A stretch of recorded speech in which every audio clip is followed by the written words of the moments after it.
বারাণসীতে একসময় প্রতাপ মুকুট নামে এক মহা শক্তিশালী রাজা ছিল। তার ছেলের নাম বজ্রমুকুট। মন্ত্রীপুত্র ছিল বজ্রমুকুটের বন্ধু, তারা ছিল হরিহর আত্মা। একদিন দুজনে একসঙ্গে শিকারে বেরিয়ে বনের মধ্যে এক সুন্দর সরোবরে এসে এক পরমা সুন্দরী রাজকন্যাকে স্নান করতে দেখে। রাজকন্যা বজ্রমুকুটকে দেখে একটা পদ্মফুল হাতে নিয়ে প্রথমে কানে লাগালো, তারপর দাঁত দিয়ে ফুলটি কেটে দিল। এরপর আবার এই ফুলটি নিয়ে বুকে চেপে বারবার রাজকুমারকে দেখতে দেখতে সখীদের সঙ্গে চলে গেল। রাজপুত্র মন্ত্রীকে প্রশ্ন করে, কি গো বন্ধু, কি গো রাজকন্যা কি বলতে চাইলো গো? বন্ধু, কোনো চিন্তা নেই, তোমার রাজকন্যা ওই সংকেতের মধ্যে সব কিছু জানিয়েছে। এবার রাজপুত্র বন্ধুর কাছে ওই সংকেতের অর্থ জানতে চায়। কানে পদ্মফুল লাগিয়ে বলতে চেয়েছে যে সে কর্ণাটবাসী, বুঝলে?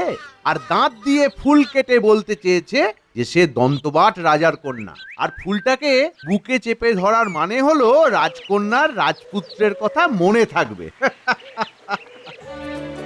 মন্ত্রীপুত্রের কথা শুনে রাজপুত্র বজ্রমুকুট তখনই কর্ণাট রাজ্যে যেতে চায়। অগত্যা মন্ত্রীপুত্র তাকে নিয়ে কর্ণাট নগরে পৌঁছায়। নগরে পৌঁছে বলে, বন্ধু, রাজ পোশাক পরে আমাদের প্রাসাদে না যাওয়াই ভালো, আমরা বরং নগরের বাইরের কোনো বাড়িতে আশ্রয় নিই। তখন ওরা এক বুড়িকে এক ঘরের দাওয়ায় বসে থাকতে দেখে। মন্ত্রীপুত্র বলে, মা, আমরা বিদেশি বণিক, বাণিজ্যের জন্য এসেছি, তোমার ঘরে আমাদের একটু জায়গা হবে মা? দুজনের সুন্দর চেহারা আর কথাবার্তায় বুড়ি খুব খুশি হয়, থাকতে দেয়। কথায় কথায় ওরা জানতে পারে বুড়ি রাজবাড়িতে কাজ করে।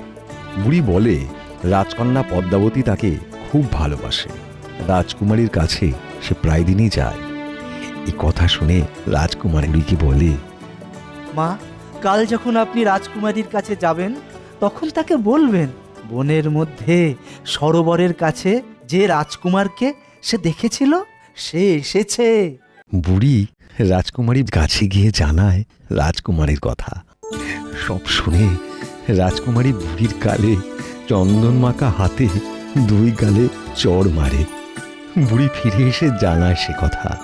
শুনে মন্ত্রীপুত্র বলে, বন্ধু, 2 গালে 10 আঙুলের ছাপ, মানে 10 দিন পর তোমার সাথে রাজকন্যার দেখা হবে।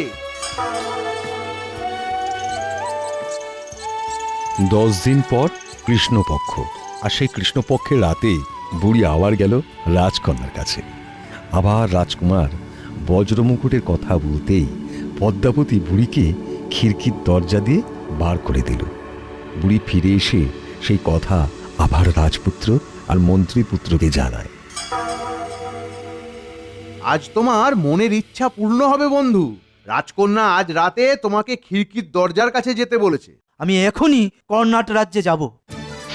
মন্ত্রীপুত্রের নির্দেশ মতো বজ্রমুকুট রাতের বেলায় বরের সাজে রাজবাড়ির খিড়কির দরজায় হাজির হল। দেখতে পেল রাজকুমারী পদ্মাবতীও কনের সাজে খিড়কির দরজায় দাঁড়িয়ে। রাজকুমারী পদ্মাবতী আর রাজকুমার বজ্রমুকুট বিয়ে করল। বিয়ের রাতে বজ্রমুকুট জানায়, বুঝলে রাজকন্যা, তোমার পাঠানো এই সংকেতগুলো আমাকে বুঝিয়ে দিয়েছে আমার বন্ধু। সেই কথা শুনে রাজকুমারী পদ্মাবতী ভাবল, মন্ত্রীপুত্র যদি তাদের কথাগুলো সবাইকে বলে দেয় তার তো তার কলঙ্ক রটে যাবে। এই ভেবে সে কুমারকে বলল, তুমি তোমার বন্ধুর সাথে দেখা করে এসো, আমি নিজের হাতে মিষ্টি তৈরি করে বুড়ির বাড়ি পাঠিয়ে দেব, আর তুমি নিজে বসে থেকে বন্ধুকে খাওয়াবে, কেমন? বজ্রমুকুট বেরিয়ে গেলেই রাজকুমারী পদ্মাবতী তীব্র বিষ মিশিয়ে নানা রকম মিষ্টি তৈরি করে বুড়ির বাড়ি পাঠালো। মিষ্টি দেখে বজ্রকুমার বলে, বন্ধু নাও, পদ্মাবতী নিজের হাতে মিষ্টি তৈরি করে তোমার জন্য পাঠিয়ে দিয়েছে। আর বলে দিয়েছে আমি যেন তোমাকে সামনে বসে খাইয়ে তবে যাই। খেয়ে দেখো, দেখো বন্ধু, খেয়ে কেমন লাগে, খাও। মিষ্টি দেখে কিছুক্ষণ গম্ভীর হয়ে থাকলো মন্ত্রীপুত্র। তারপর বলল, বন্ধু, ওগুলো মিষ্টান্ন নয়, বিষ। রাজকন্যা আমার জন্য বিষ মাখানো মিষ্টান্ন পাঠিয়েছে। শুনে বজ্রমুকুট বলে, কি বলছো কি তুমি বন্ধু? কি বলছো? ও তোমাকে কেন বিষ মাখানো মিষ্টান্ন পাঠাবে বলো? কেন? না না না না, এ ভুল। আমি এক্ষুনি প্রমাণ করে দেখাবো তোমার ভাবনা ভুল। এই বলে বজ্রমুকুট সেই মিষ্টি একটা বিড়ালকে খেতে দেয়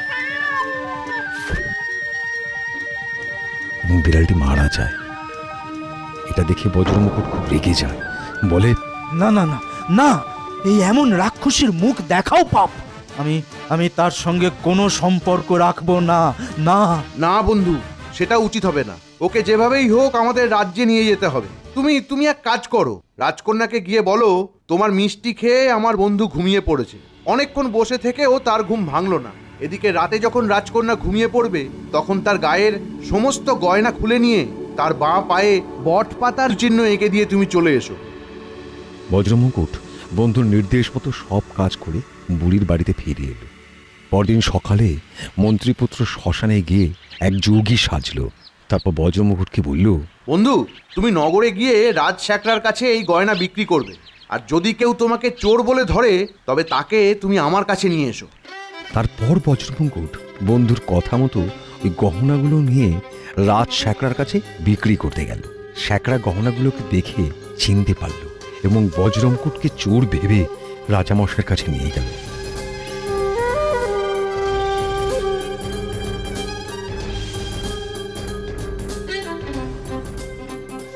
রাজামশাই জিজ্ঞেস করলেন, গহনাগুলো তোমার কাছে কিভাবে এলো? বজ্রমুকুট জানালো সে কিছুই জানে না, সব তার গুরুদেব যোগীরাজ জানেন। তিনি শ্মশানে থাকেন। রাজার আদেশে যোগীরূপী মন্ত্রীপুত্র রাজসভায় আসেন। রাজা তাকে প্রশ্ন করেন, কি ব্যাপার, সত্যি করে বলুন দেব, এই গহনাগুলো আপনি কি করে পেলেন? তখন যোগীরূপী মন্ত্রীপুত্র বলেন, মহারাজ, আমি ডাকিনী মন্ত্রে সিদ্ধি লাভ করেছি। ডাকিনী নিজেই আমাকে এই গয়নাগুলো দিয়েছে, আর আমিও সিদ্ধি লাভের প্রমাণস্বরূপ তার বাঁ পায়ে একটা বট পাতার চিহ্ন এঁকে দিয়েছি। যোগীরূপী মন্ত্রীপুত্রের কথা শুনে রাজা পরীক্ষা করে জানতে পারল সত্যিই রাজকন্যা পা পায়ে চিহ্ন আঁকা আছে। রাজামশাই খুব চিন্তায় পড়লেন, কিছুতেই কোনো সিদ্ধান্ত পৌঁছতে পারলেন না। তখন সেই যোগীরূপী মন্ত্রীপুত্র বলেন, মহারাজ, শাস্ত্রে আছে গুরুতর অপরাধ করলেও নারীকে প্রাণদণ্ড দেওয়া যায় না। আপনি ওকে নির্বাসনে পাঠান। সঙ্গে সঙ্গে রাজার আদেশে পদ্মাবতীকে পালকিতে চাপিয়ে বনের মধ্যে রেখে এলো। আর মন্ত্রীপুত্র ও বজ্রমুকুট ঠিক সবাই বনে হাজির হলো এবং একটা বটগাছের নিচে পদ্মাবতীকে দেখতে পেল। তারপর বজ্রমুকুট আর বন্ধু মন্ত্রীপুত্র রাজধানীতে উপস্থিত হয়ে পদ্মাবতীকে নিয়ে এলো।